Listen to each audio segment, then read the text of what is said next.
to Text on Text. This is Jed Sundwall. I am recording this in Geneva, specifically at the Cemetery of Kings, I think is what it's called. It's where Jorge Luis Borges is buried, and I just visited his grave. I forgot to bring flowers, so I'll have to come back. I'm here for work this week. It is Memorial Day, and I'm very jet lagged, and just got in this morning and immediately made my pilgrimage here. It's a combination of jet lag, lots of things, but it's very moving to be here. And one of the things adding to the mix is this conversation I had with George last week that you're going to hear. There's no video of this episode because of my own foibles. Forgot to bring the tripod and everything like that. So we just did audio, classic podcast style. And it's just an amazing conversation about an amazing book. George doesn't miss. All the books he's given me to read have been really illuminating, and I've loved talking to him about them. As usual, this is a conversation where I'm trying to keep up with George. And I think, I need to get a little bit better at interviewing George. There's so much going on in his mind that I need to do a better job of getting it out. But the good news is we're going to keep doing episodes. Anyhow, I really hope you enjoy this. I loved it. And anyway, I'll see you on the other side. I'll say some more then.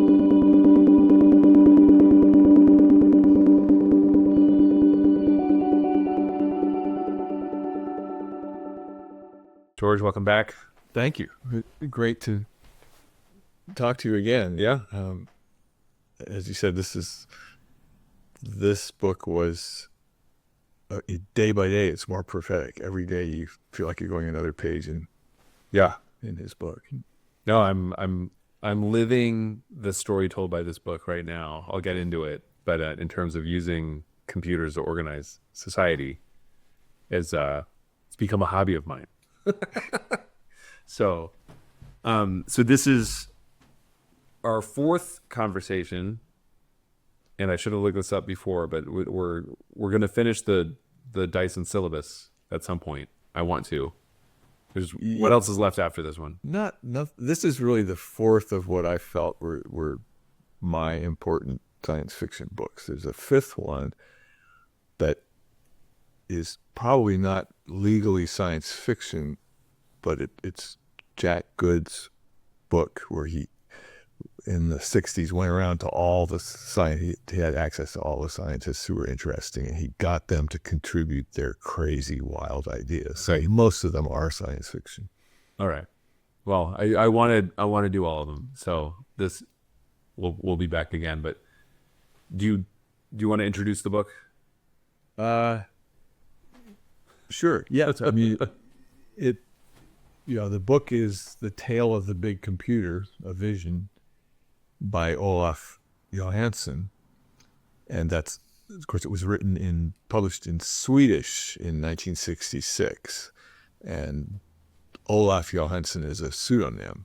He's, as the real author says, he's a monozygotic relative, so an identical twin, because the actual author is Hannes Alfvén, who was a very prolific, important astrophysicist who felt that publishing science fiction might ruin his career, and he was basing that on, as a scientist, he everything had to be evidence-based, but he said that of his friends, he's probably speaking of Fred Hoyle, that would be my guess, that once they started to publicly publish science fiction, it just broke the boundary, and they started. He says 80% of popular astrophysics is science fiction, not science. Right. He didn't want to fall into that trap. This is interesting. I'm going to go immediately on a sidebar here, but there is something interesting that keeps happening with sort of the conflation of science and technology, sort of different things, and then how those intersect with markets. So There's the media sector that loves content, and so you can have pseudoscientific content, overrun the media enterprise. But then venture capital as well really loves speculation as well. And so we have all sorts of businesses that get created on sort of speculative concepts and things like that are in many cases directly inspired by science fiction. And it's an interesting dance that occurs. Yeah. I'll just leave it at that. Right. And the problem is that just because this particular billion-dollar business was science fiction 10 years ago doesn't mean that what's science fiction now is going to be, it's very much a self-selection when you look back. But Hannes Alfvén had the, of course, that's why we're here with his book, because he just happened to hit it dead on, right? Yeah. And he was kind of doing your job. He was advising the Swedish government on how to computerize government in the 1960s. Right. And that sort of gave him a glimpse of where it was going. And that went back to, all these things always go back to childhood. And in childhood, he had joined the radio club, as so many of the founders of our greatest companies today. It really wouldn't be there except that there were, high schools and even elementary schools had radio clubs where you could build your own radios, which were hard to buy. And that turned him on to electronics at a very early age. But he wanted to understand. So the sort of fundamental question was what happens to electromagnetic waves in empty space. And he really founded a whole new field, magnetohydrodynamics, of the relationship between electromagnetic and magnetic fields in plasmas in space, which was dismissed for a long time. It was sort of viewed as a crackpot. Huh. And then it turned out to, he turned out to be right. So now we know that the whole universe is full of Alfvén waves and. They're called Alfvén waves. Yeah. Okay. A bunch of stuff like in hydrodynamics, he's a saint. I mean, he just because he was right about so much, and plasma is way more important than we thought. We just had this view of space as just this empty. It's empty space, but it's not. It's full of plasma, and so all this interesting stuff goes on in the plasma, which is what he spent most of his life on. Perceived this. It's interesting because so we have here a book published under his real name called On the Origin of the Solar System. And of course, I've never seen this before, but I opened up the introduction and it opens with a great quote. It's just this great caveat to start off the book, which is, "It is the usual fate of cosmological theories not to survive," attributed to Chandrasekhar. Chandrasekhar, okay. Anyway, so this is very interesting that he's concerned about his legacy. He writes this book and he's just like, FYI, we can expect this might not hold up at some point, but you can tell me whether or not this book has held up. I mean, it sounds like you're saying it to a large extent his theories have. Yes. But then he also has this other legacy that he was embarrassed to have tied to his real name, which is this remarkable book that seems to be out of print, but it's unbelievable how accurate it is. Yeah. What if we get somebody to do another run? Chilling. I mean, it has all these things. It's like the product names have been changed to protect. Yeah. But he's got the teletotal, which is effectively a cell phone. Yeah. He just sees where computers are going to go, and he was also involved with the, at the time, the great sort of pre-Cambrian explosion of computing when von Neumann built the machine in Princeton. There were Swedes around, and so immediately the Princeton machine got copied in Stockholm. Okay. And the copy was better than the Princeton machine. They used solid-state diodes. Oh, wow. In addition to that. So it was probably almost one of the first computers to use solid-state. And he was deeply involved in that. Okay. And it was faster more efficient than the Princeton machine. So he's yeah, it was there right there, and that's in the book, sort of the mythology of how this new race of beings began. I mean, he likens it to basically a story in the Bible. I mean, the first computer was born in a manger, which is actually true. I mean, some of them were built in barns and Right. Stables. So he plays that up. But I missed that point. and then I think I gave you a copy of a foreword he wrote in 1981. It sounds like someone was going to republish the book, and he wrote a new forewording. Okay. And there he explains how he wrote it for his first grandchild. Wanted to write them sort of a fairy tale about computers. Wow. It's such a dark fairy tale. It's so funny too. There's some really cutting humor in it. So, why don't I'll take an attempt at summarizing it. Yeah. And then you can push back on things that I'm missing or whatnot. But so yeah, the idea is it's the origin story of computers, and it describes the circumstances in which humans start using computers. And he has a very interesting kind of sociological historical theory about humans, that our intellect evolved mostly to be used as a weapon. Just basically, how could we figure out how to outsmart our prey? And then us being, social creatures, we also sort of form these bands, and we'd use our mind to outsmart one another and compete for resources and things like that. But that once we succeeded in producing complex societies, our intellect was just no match for the challenge of organizing society. And the computers inevitably, because they're so much better at math at scale, would be better at organizing society. And so eventually that's what will happen, is that computers will be used to organize society. And there's a theme throughout the story that echoes The Black Cloud, and also The Voice of the Dolphins, quite clearly, which is this just distaste for politicians and political structures that basically motivate people to seek and accrue and maintain power rather than doing anything actually good.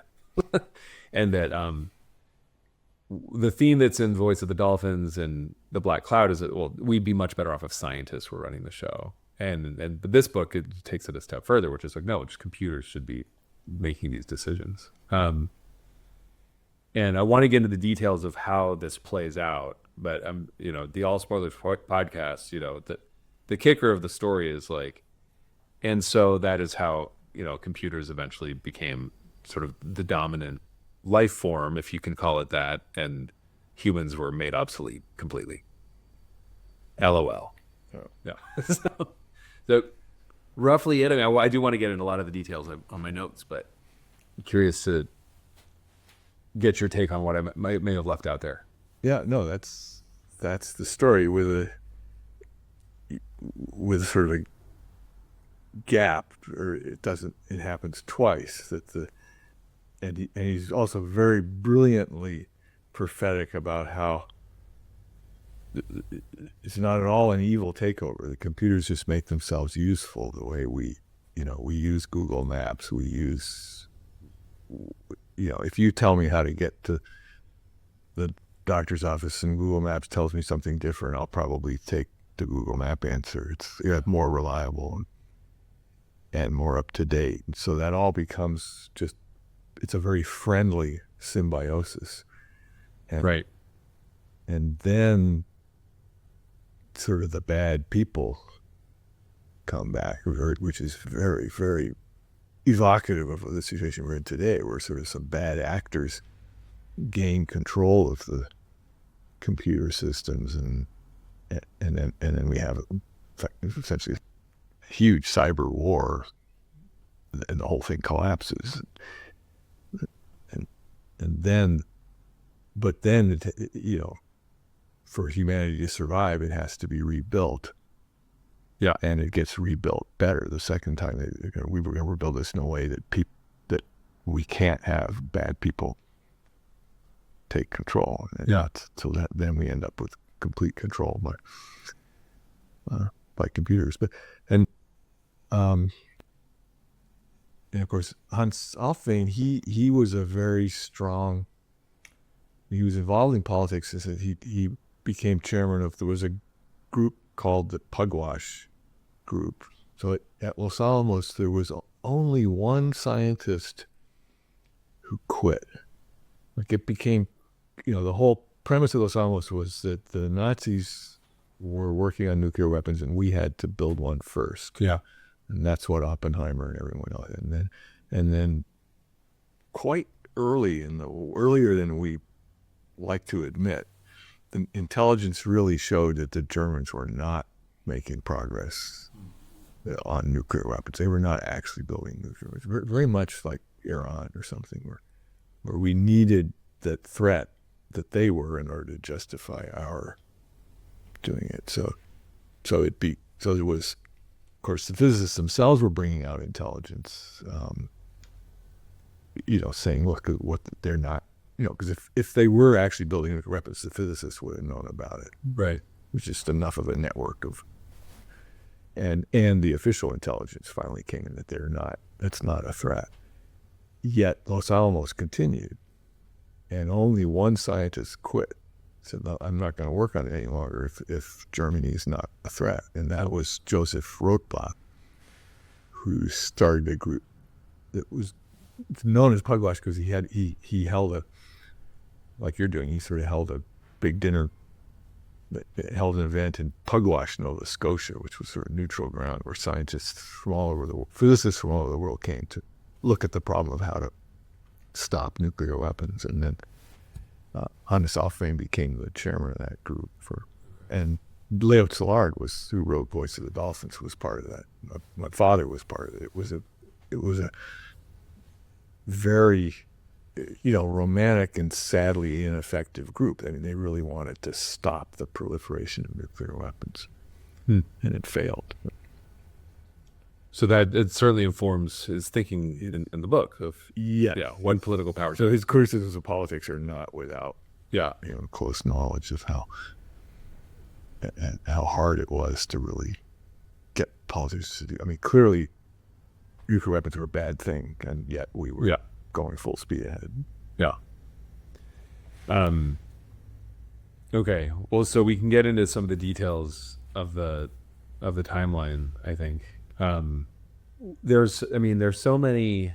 I took so many notes on this one, and I'll go. This is actually right in the beginning, but this is where he just sort of lays out this what he calls the sociological complexity theorem. He says, we demand of a community that it should be stable in the sense that it does not conduce to the disasters of war, and at the same time progressive enough to bring about a continual improvement in living conditions, since failure to achieve this results in discontent and revolution. To build such a society is a very difficult problem. So difficult is it, indeed, that it exceeds the capacity of the human brain and can be resolved only with the help of computers. So this is a really, really interesting. To me, it just sort of sets off this question, which is that, like, if you just look at the society that we have now, what technologies have made it possible, and can we imagine anything without the technologies that made it possible? And when I say technology, I'll say including like the written language. Yeah. Not to mention like electricity. Arithmetic. Yeah, math. Yeah, exactly. Like Arab numerals, like Arab numeric system. So many of these things are our society is built on those technologies, and so it should just be some sort of form of law that a new technology will reshape society, no matter what. And so I tend to be, I wouldn't say skeptical of, I just maybe get like sort of exhausted by the articles and whinging that come up. Every time a new technology comes out, people are gonna be like, this is gonna change society. And I'm like, yeah, of course it will. There's no way to stop that. And I mean, I think you must, Kevin Kelly, right? Yes. Obviously. I never read What Technology Wants. It's a book he wrote. Yeah. But I imagine you may have. Yes. Do you have? I'm just curious to get your reaction that the notion of like what technology wants, like as it being like kind of another form of life or something. Yes, I mean, I spent a lot of my life sort of, not that's why I was pushing that idea, but exploring the history of it, because it goes so far back. We're in a train switching here at Burlington, or it starts with Thomas Hobbes, who sort of talks about, automata as a form of life, that machines have a life of their own, and Hannes Alfvén sort of follows that same idea, that who are we to say that that biology as we know it is biology as God intended it, for instance. I mean, that we may be here just purely as a step in evolution towards these higher beings that might not be biological, and that's kind of where he goes with this story. And I grew up, immersed in those kinds of ideas from just the books lying around our house at home. Yet on the other hand, I'm very loyal. I'm a loyal biological human. I'm not a transhumanist, or I can see that maybe it's going to happen, but it's not going to happen in my lifetime, and I'm living my life here right now. And I think there's obviously enormous misunderstanding of how that could and would play out. I mean, I was, there's people in favor of immortality, which is just, we had a lot of science fiction about that. I mean, it never ends well, right? But now again, we're seeing this as not science fiction. We actually have now a core group of people who may have the means to make themselves immortal in some way that was never possible before. It was just science fiction. Now it's not hard to imagine. But is it good, or my favorite line, I always answer that debate with, it was Thomas Ray, who was a real working field biologist who went into artificial life with a passion. He created this program called Tierra, which was also amazingly prophetic. He wanted to create a sort of global digital reserve to evolve digital organisms. Okay. But then I heard him he had an argument with Ray Kurzweil, or and I think Thomas Ray said this, it was Thomas Ray versus Ray Kurzweil, an interesting mix. But Ray Kurzweil was arguing for immortality, and Thomas Ray, his answer was, I prefer to achieve my immortality the old-fashioned way, through my children. And that's what it means to be human. Yeah. So. Yeah. Oh man. All right. Well, you've set off all sorts of great things to think about. I mean, because this book does explicitly, it is written from a post-human standpoint. Exactly. And I also, sort of embrace, I'm very skeptical, or whatever. I don't like snake oil salesmen. And so I can, the fact that we're all going to die and that we don't want to, it just makes us, easy marks for people who come peddling ideas of immortality. And certainly there are certain people wealthy enough and powerful enough that, what else are they going to spend their money on? Because they just they can't buy more time. And now maybe they can. And so that's if you have that much money, you should probably consider that. But no, it's not for me. I mean, it's funny. I just, having grown up in a religious tradition that was, placed a lot of emphasis on the afterlife, the importance of, eternal life. The more I actually thought about it, the less appealing it sounded. And I actually think it's a dangerous and bad idea for most people, for lots of reasons. But anyway. Yeah. Freeman Dyson wrote a book right there, Origins of Life, and I think it's a line in his book that life had to invent death in order to evolve. That was the key thing, to have complex molecules that could die. And if they could die, then you can have evolution. If they don't die, you don't get evolution. Yeah. And we have a number of companies, of course, they're always based in Southern California, but that will freeze your head for a high monthly fee. Yeah. Telling you that, you just give us an endowment, we'll freeze your head, and eventually, the future people will bring you back. Right. And, we know, or most of us know, that will never happen. It's just a scam. Yet everybody is falling for the similar scam of save your digital footprint and you'll live forever. That's just as much of a scam. Yeah. I mean, let alone, the fact that your head is what you are, as is your digital footprint. I mean, when I taught, I taught this class, a couple of years ago at Yale, and one of the first readings I gave my students were the lyrics to a song called "Videotape" by Radiohead, and they're baffled. They're like, "What? Who is this guy? Like, why is he having us read Radiohead lyrics?" And the lyrics themselves are pretty inscrutable, but I had to explain it. Is that it's the lyrics come from this idea that is actually an idea that gets passed around in certain religious communities, that when you get to heaven, you're going to watch a video of your life. You'll get to rewatch, and I think the insight kind of joke of the song is it's hilarious. You think that your life can be distilled into red, blue, and green pixels, that combine to show whatever your life was. And it's not that. And so, but that said, I think, and we can get back, into this book in so many ways, is that the capacity of computing, is increasingly complex, and our ability to store and organize data, there is something, it still seems very seductive to think that you could distill human consciousness and the entirety of the human experience into ones and zeros. I think theoretically that should be possible, but it still wouldn't be what life is. Yes, and that itself is up to real debate. There's strong arguments that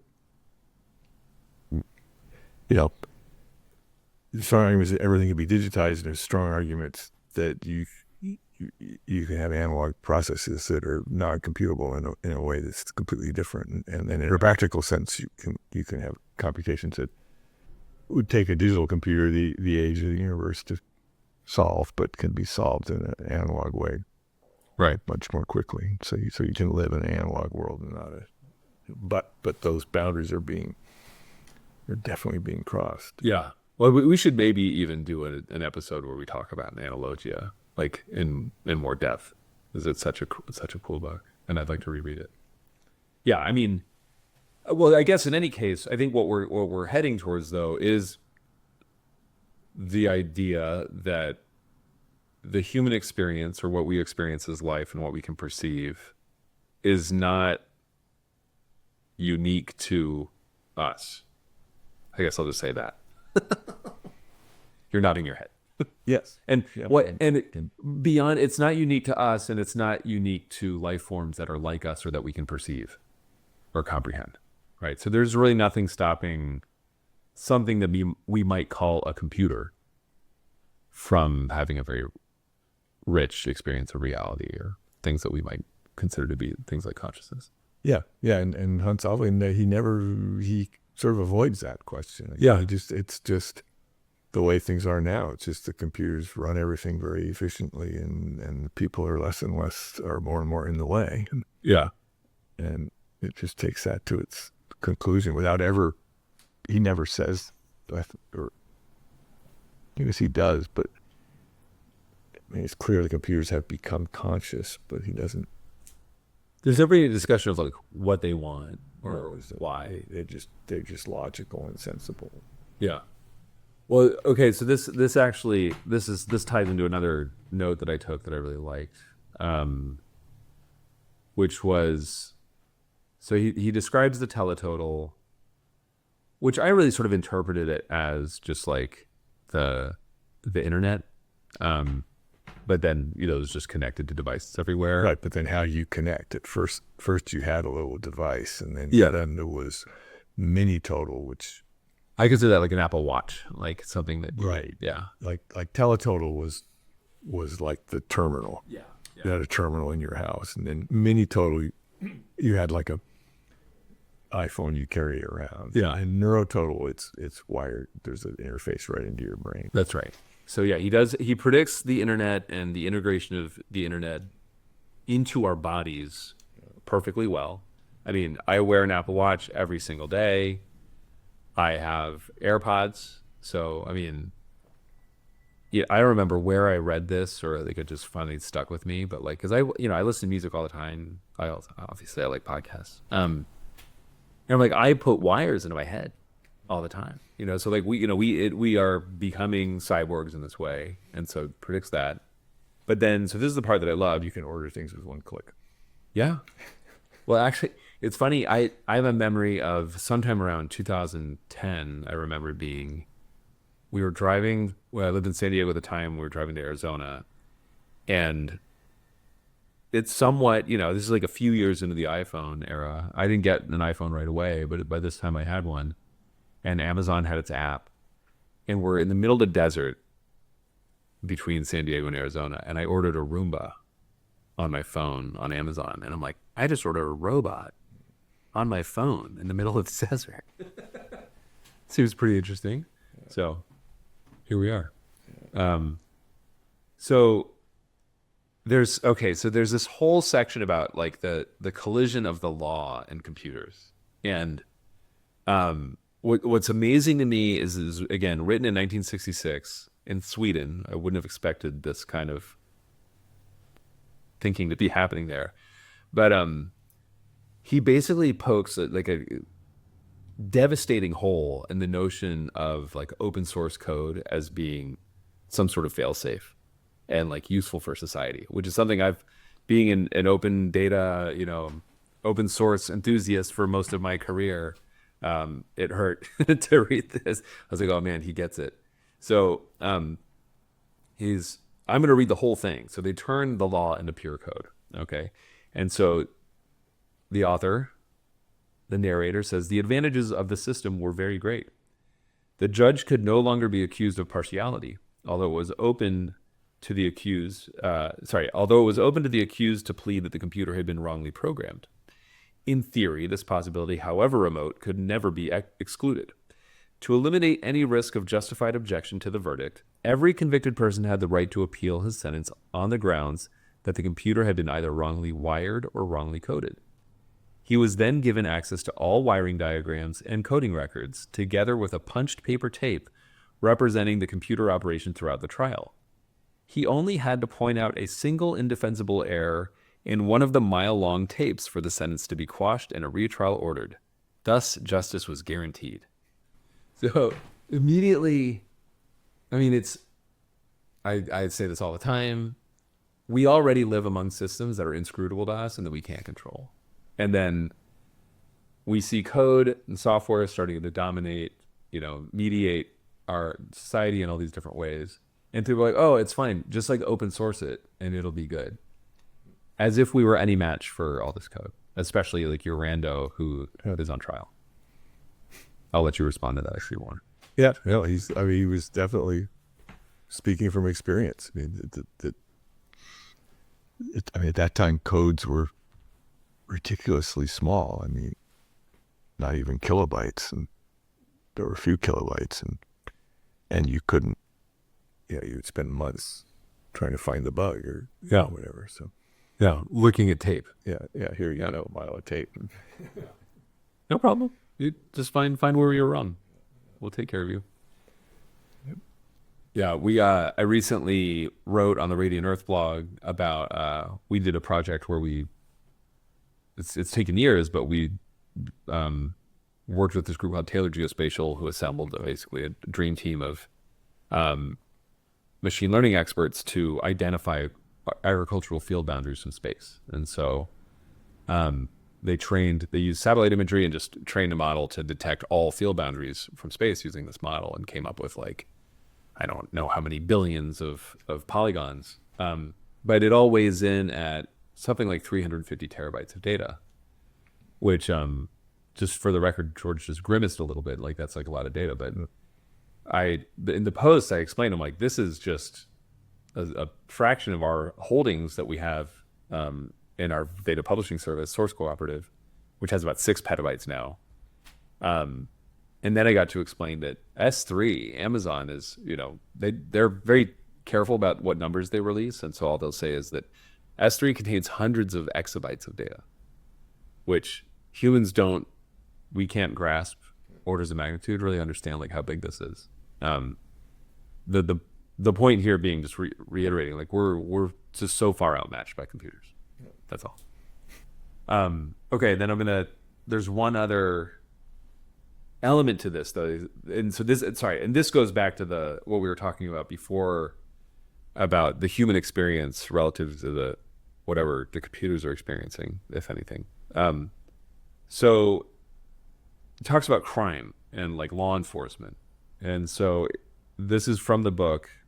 I'm not sure how much this will make sense totally in the context, but it says, it was encouraging to note a decrease in offenses in any one category, but as the number of categories multiplied rapidly, crime as a whole also showed an increase. It became necessary, therefore, to construct more and more complicated legal and judicial data machines. So what's happened is everyone's connected to the internet or teletotal, so the computers can sort of see all human behavior, and it eventually just makes more ways of being illegal. Like, it creates more categories of illegality, and people become, more and more closely monitored. And I just find this fascinating to see the parallel with what we have today with social media and like effectively thought crimes. I mean, there's all sorts. I mean, I don't think I have like crazy thoughts or anything like that, but like, I'm the executive of a nonprofit. Like, I have to be very, very careful about what I say online. Yeah, and being able to look in the past, which is I wrote a piece about that back at probably 12 years ago. The rationalization for these large databases is, well, we're not looking at them without a warrant, right? We're collecting everything. We'll collect all communication, which is, again, easy to do now if you're talking about exabytes. Yeah. But we're going to be very honorable and not look at it without a warrant. But in a few years, if there's a warrant, you then go back. So it's a very significant sort of shift in definition. Yeah. The same with scanning books, right? I mean, this is not a copyright violation because which was Google's claim that they're not being read by people. So what's the violation? Right. Yet now they are in a different way. That's right. So where is the violation? When did it happen? Right. Well, and I think, this is something that Harari, it's been one of his talking points, the guy that wrote Sapiens, is that, we have these organizations that understand us better than we understand ourselves. And so that's the issue. That's part of the issue here also, is that like, oh yeah, like no one's like there's no human actually reading what you're doing, but there's something that's perceiving us in a way that we might not call that reading or something. Yeah. So what do you mean by read? Yeah. Shoot, you just reminded me of something else, but it slipped out of my mind. Okay. What else do you want to? I have a few other notes, but I want to make sure we don't miss any points that you want to emphasize. Did you read this again? Yes, I read it last 2 or 3 days. Okay. It's a quick read. It's a fun one. And definitely things that, like, I read it 20 years ago. Yeah. At which time we had just got iPhones and a lot of this stuff was new. I think he does a very good job of being cheerful. Yeah. And not, being funny rather than moralistic and about who the good guys or bad guys are. Yeah. And he, of course, I think his son had become a computer programmer by then. Yeah. So we weren't going to stop this, but he wanted to playfully tell us where it was going. Yeah. And then he's, I think, excellent on this question that really is the question now of just what happens next. Yeah. Everyone's worried about, sort of unemployment catastrophe where you start replacing all these jobs or making, removing those rungs of the ladder where you just don't, you're just not going to get that first job out of college writing memos, right? You're not going to get that job. What are you going to do? And he really sees, and I think makes it eloquent how, that there is, and so that's the big argument at the time now. There's a one side saying, oh, there's no risk. We're all going to get new jobs, or we're going to be able to live happily without jobs, or guaranteed income, or all those things. And then he's, really takes it the other side, that we if you have a efficiently run technological system, you just don't need all these people. You don't need 9 billion people. You need a few mechanics to fix things. And you may need people, which is the argument at the end of the book. So do you need to keep a sort of reserve colony of people for emergencies? Yeah. Who can still, build vacuum tubes or something, Right. when you need it. And I strongly believe in that. But you don't need the millions of, which we're seeing right now. You don't need the mid-level managers and people like that. So then what happens? And you can end up with a world with much less people, which is, for environmentalists have been arguing for that. Yeah. For some time, but how do you face that? And he handles it really well, I think. Well, by what? By not handling it, or just by kind of? I mean, just by just making it seem absolutely logical and inevitable that that's the way it's going, and then you find out. We should not have the split, but at the end of the book, you find out. Yeah. What happened? Well, no, I mean, I think I sort of gave that away, but it's also sort of tastefully done in the sense it's somewhat passive. Humorous. It's just sort of like it's a fairy tale. But yeah. But it's a lot of the fairy tales, they give you a warning. Yeah. Red Riding Hood, or Yeah, absolutely. Well, I mean, this is it. So you met him. I think I wanted to get his name right. I think it's Liam St. Louis. He was one of the people. He was in the UK with us. Yes. And I don't make sure that's Liam St. Louis. He said something to me sometime last year that stuck with me, which is that part of the challenge of a lot of conversations around sustainability and environmental sustainability right now is that we are unable to confront the power that we actually have now, which is what this book is about. It's we have this computational power. It is not, I'm sure someone's created models like this. It doesn't necessarily matter whether or not they have. It's plausible that some model is going to come out as to be like, the answer is to have fewer humans. So what do we do with that information? No one wants to be in that. I mean, if somebody wants to be in the position to be able to make that decision or act upon that, I think we tend to agree that we don't like that kind of person. But we do have to.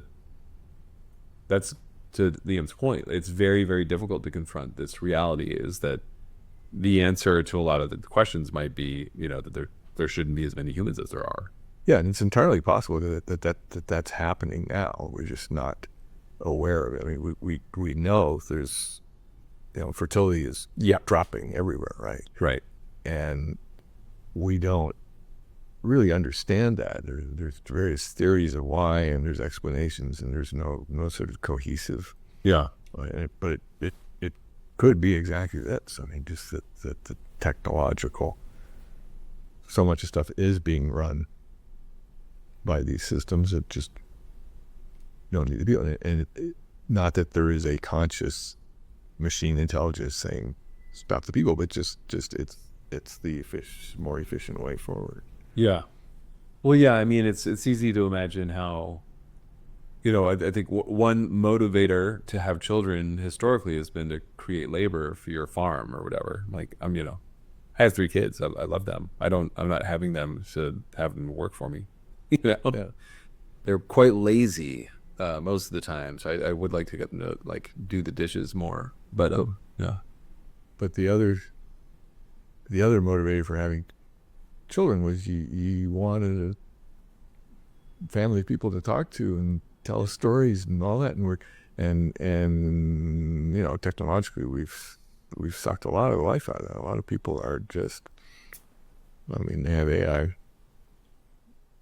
boyfriends and girlfriends, and not having children. Yeah. And so it's no longer science fiction that something like that has really happened. Yeah. No, and it's easy to moralize about that because aesthetically I find that revolting, but that's my aesthetic assessment of that. I'm a very, very lucky person in terms of I got a wife and kids. We all love each other and like to spend time with each other. But certainly a lot of people don't have that. And if they do find these surrogates that I would, I from my perch will look down upon, but who am I to look down on that? Yeah. Well, it's also the same thing with labor, right? So like, this is the stuff that I don't want to say it cracks me up about a lot of the debates around employment and concerns around that, is that like, there's so many jobs that our labor market has created that have no dignity and are like actively damaging to people's lives. But we're like, it's good to have jobs. I'm like, well, I don't think it's good to have all of these jobs. And I think a lot of politicians or people would be concerned about a solution like universal basic income solution, where it's like, just hang out in your apartment and play video games all the time. You don't need to cause trouble out in society. People go like, well, that's no good. There's, you need to be producing for society. You're not going to be an attractive mate if you do that. And it's like, no, yeah, you won't be an attractive mate if you do that. Yeah, it doesn't work. Won't work. They've tried that in Soviet Union and other places. What, in terms of like forcing people into labor, or no, but yeah, that, or universal basic income? Yes, yeah. So I'm not a strict capitalist, but I'm also not a socialist. It's just human nature is far more complex than that, and a lot of. I also don't blame everything on video games, but they're not. It's not been healthy. No, these are not. They're surrogates for, I think, much more primal human desires to seek status and do stuff. Yeah. So, yeah, I don't know. I mean, but to your point, I think we're already living it. There's already so many. I mean, having worked I've been around. I've worked a lot of jobs. A lot of people. There's a significant chunk of the workforce for whom a significant chunk of their day is just spent reading garbage on the internet. Yep. That's all they do. So it's already happening. Okay. I've got another note I want to bring up, unless you have another point on this. No, just that, again, Hannes Alfvén, his own life was really quite happy. He had also a loving family and children, and had this remarkable, which is kind of how I knew of him as a child. I mean, he lived this dual life that, he just arranged things in the best possible way. He spent the summers in Sweden. He had a very distinguished position and whole department that he created, and was a national hero in Sweden. But he spent the winters in La Jolla in San Diego. Oh, no kidding. So he was given a position at UC San Diego at the beginning. Oh, wow. From where my dad was for a year. And where I did my master's. Yeah, right. So he was there, and okay. You could have taken classes from him, in the 1980s.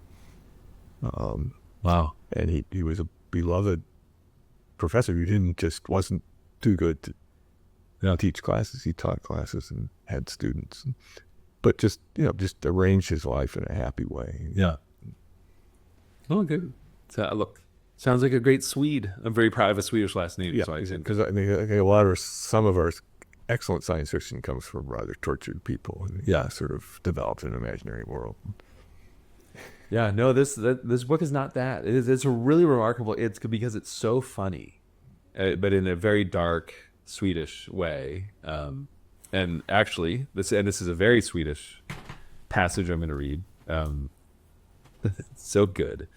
So this is describing the government's relationship to computers, and how the government, as computers became more powerful, they figured out a way to sort of like assert themselves and insert themselves into whatever the computer's role in managing society. So this is another long passage I'll read. Just as the emblems of royalty had been preserved after the king lost its power, so people were concerned to preserve some symbol of government. The data machine that replaced it was mounted in a gilt framework and topped by a big gilt crown and bore the inscription, HM Government Machine. Members of the government were entitled to sign their names once on each mile of tape produced by the machine, after which the tape was presented to the monarch in council. Members were also permitted to travel all over the state and make speeches concerning the wise measures adopted by the government machine. However, it soon turned out to be more practical to transfer the functions of the government machine to other computers, so that the gilded one became an empty shell, except for the tape punch producing the tape for government members. When at a later date the great cities were abandoned, the government machine fell into oblivion, although some of the more energetic tourist guides still lend their flocks to see it. Although exposed to the weather and wind among the ruins, it still shows tracing of gilding to this day. So I don't know if I've ever sent this to you, but this piece that I wrote called "Unicorns, Show Ponies, and Gazelles." I love that. So this is I called it, this is the show pony. It's just the government has to have its computer, and it's a useless hunk of junk, but it looks cool.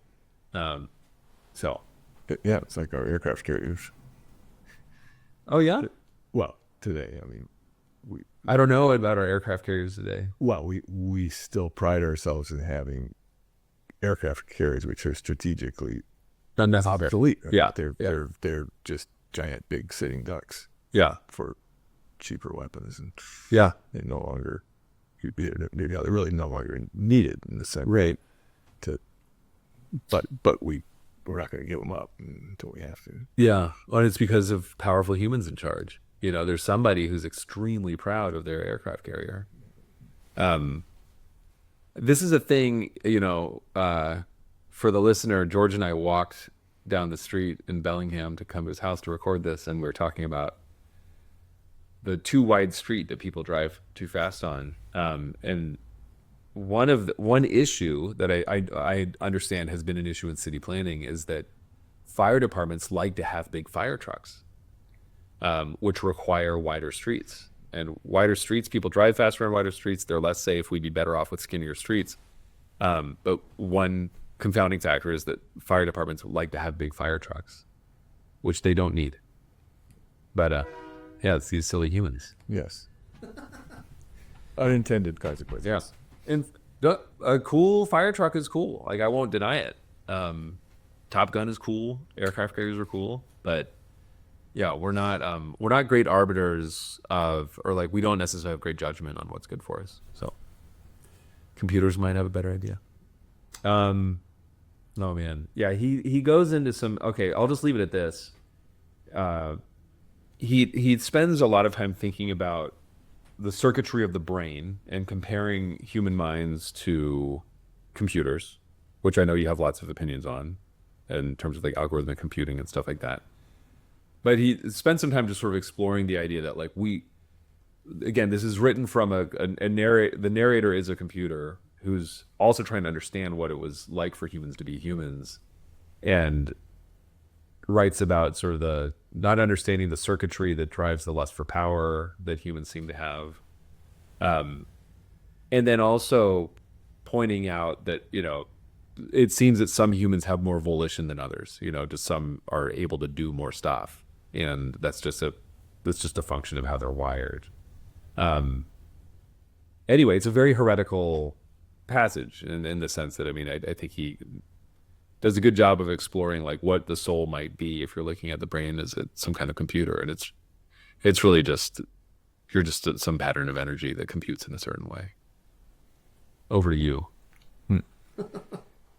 Yeah, well, he was also, immersed in the 60s. That was a lot of new ground was being broken there. And also then, I don't think he'd come to San Diego yet, because that was a hotbed of really good neuroscience and Salk Institute and stuff. But I think when he wrote this book, he was still just in Sweden, but he must have been exposed to those ideas. And of course, von Neumann spent a lot of time not and very much, I think, misunderstood for having equated computers with brains. It was the opposite. He was obsessed with why they were so completely different. Yeah. And but he was very. The book is written very benevolently to people. Sort of, they were the ancestors of the computers, who sort of the imperfect. Yeah.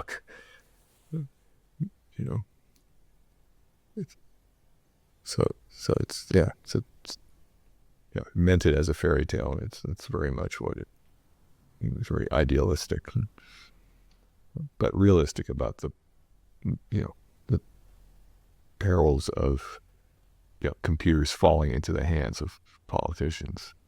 Yeah. Which is what's happened. That's really that's the huge phase transition I think we all realize very clearly that the last few elections were manipulated by computers in a way that had not happened.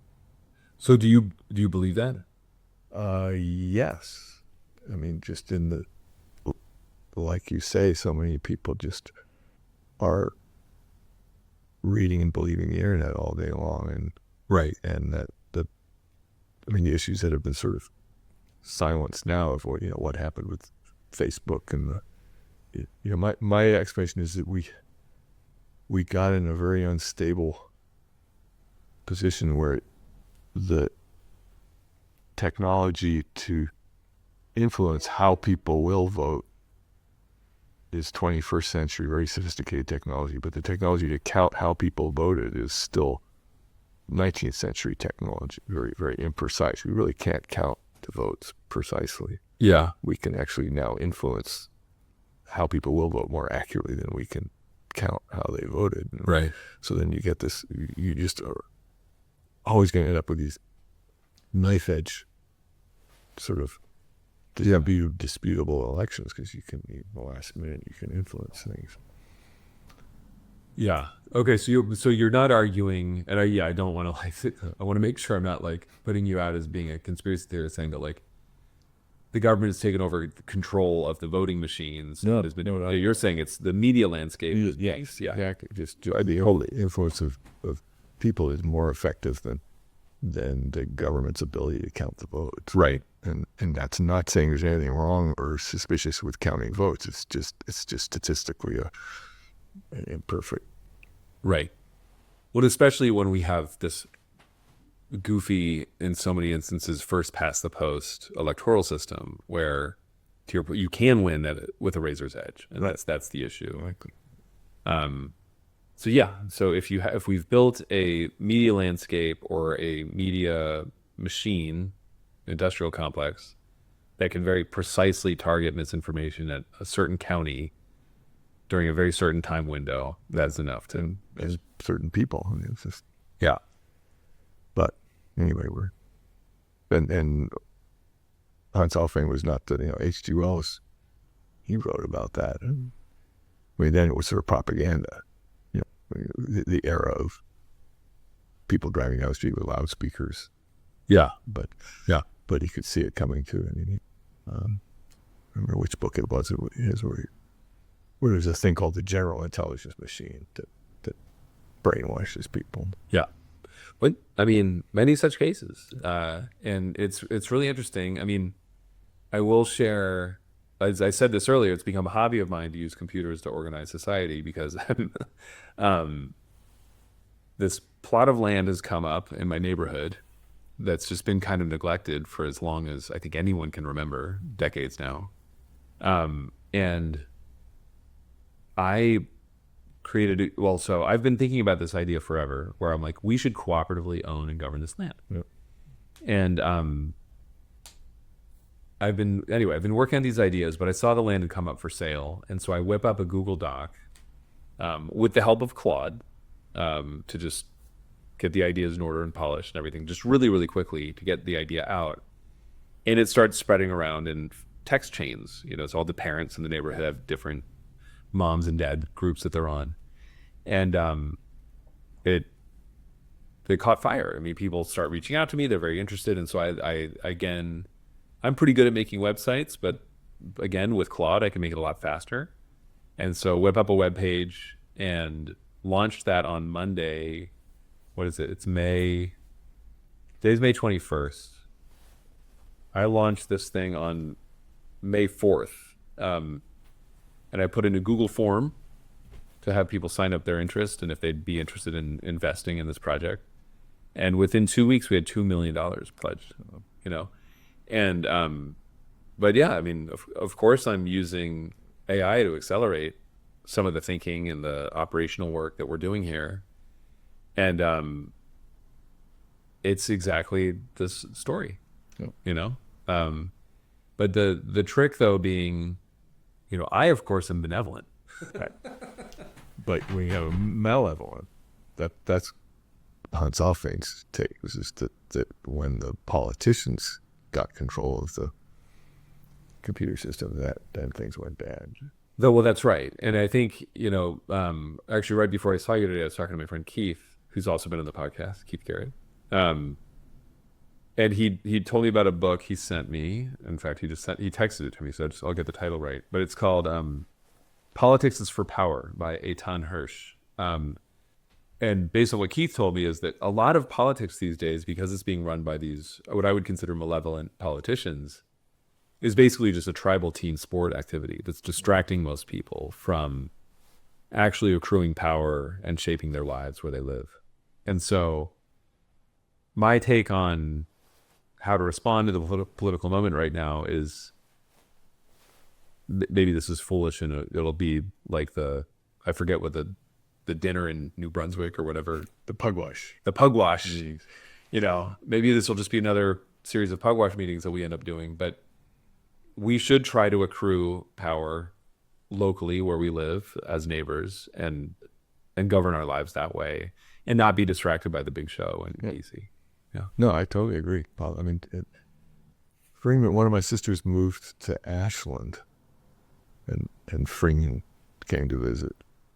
Sorry, Ashland, Oregon. Okay. And my father, who always, of course, you always worship your father, but he could nail everything right away. And he wrote saying, and it was just saying in Bellingham, just that socialism is thriving in America, just only on a local level. Yeah. Because we're both Bellingham and Ashland are locally very socialist in the sense that we have our own social safety nets and all those systems. Yeah. Working hard for our schools. One sister's on the school board. Yeah. But that's true. It's much more effective to do things locally. Yeah. And Sweden, of course, I don't know what the population of Sweden was, but it was 1966. It was quite a small country. Yeah. Yeah. I mean, there's Eleanor Ostrom, I think her name is Norwegian, but she's she won the Nobel Prize for studying common pool goods and how people manage, or common pool resources. And that is also a theme throughout her work. The way this happens, it can only happen locally. And it also ties into human behavior really well, which is that your reputation matters locally. Yes. So I'm sticking my neck out and trying to do something in my neighborhood, knowing that like all my kids go to schools in the neighborhood. Like if I screw this up, like I'm going to make life hard for them. Like I'm accountable in a way that I'm not at a larger scale. I can just disappear off of the internet or, but locally it's, we've got much more on the line, and that leads to better governance. Yeah. All right. Well, any last thoughts? No, except it's an odd thing that this book is forgotten and out of print. Yeah. And I would hope, so if I wanted to say anything, it's that I hope one of your listeners is Swedish.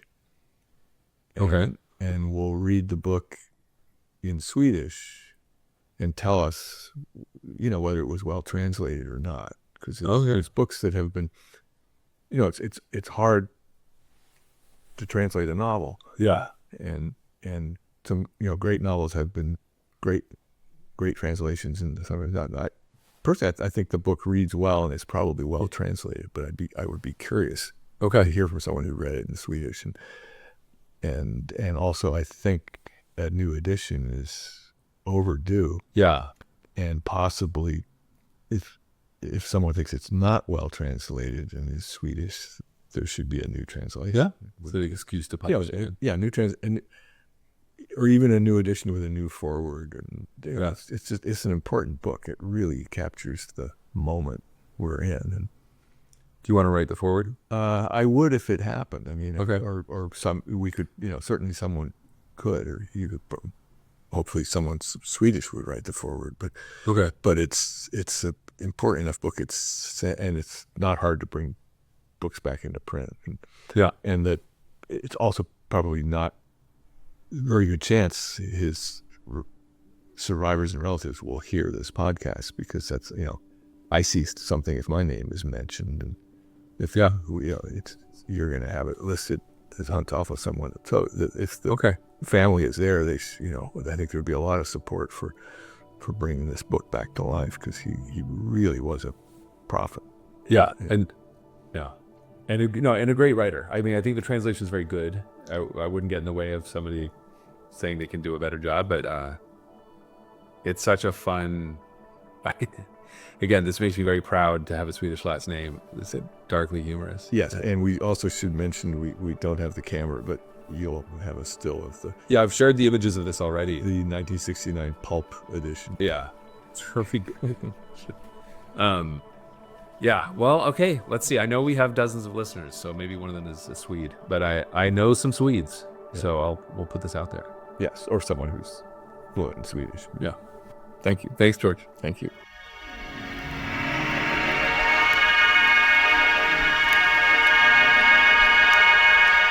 All right. I hope you enjoyed that. It was amazing for me. I'm never satisfied with my conversations with George. I always feel like they could go much further, but I'll keep having him on. We'll keep talking about stuff. It is such a gift for me to be able to do that with him. And this book was a gift. I'm just so glad he pointed it out to me. I'm so glad it's available to read on the Internet Archive, but it's an amazing service. But I really do think we need to get this thing republished. It's pretty incredible to be in Geneva right now and to be able to feel the anti-AI sentiment so strongly, and to know that this book came out of Sweden 60 years ago and predicted so many things so accurately. We really need to have more conversations about these things, and I think getting the book out there could help. It's just a great book. It's funny and dryly, Swedishly funny, which I can really appreciate. But it's presented in such a way that makes it very, very provocative, very compelling, and I think it should motivate a lot of interesting and useful arguments that we need to be having right now. So. Anyway, I hope you enjoyed this. It was a gift for me. Thank you again to George. And I will see you next month. And if you like this, share it with a friend, like, subscribe, leave reviews, etc., etc. Thank you to Secret School for recording our intro music. And the song you're hearing right now is 3/10 of the Population by Weed. See you next time.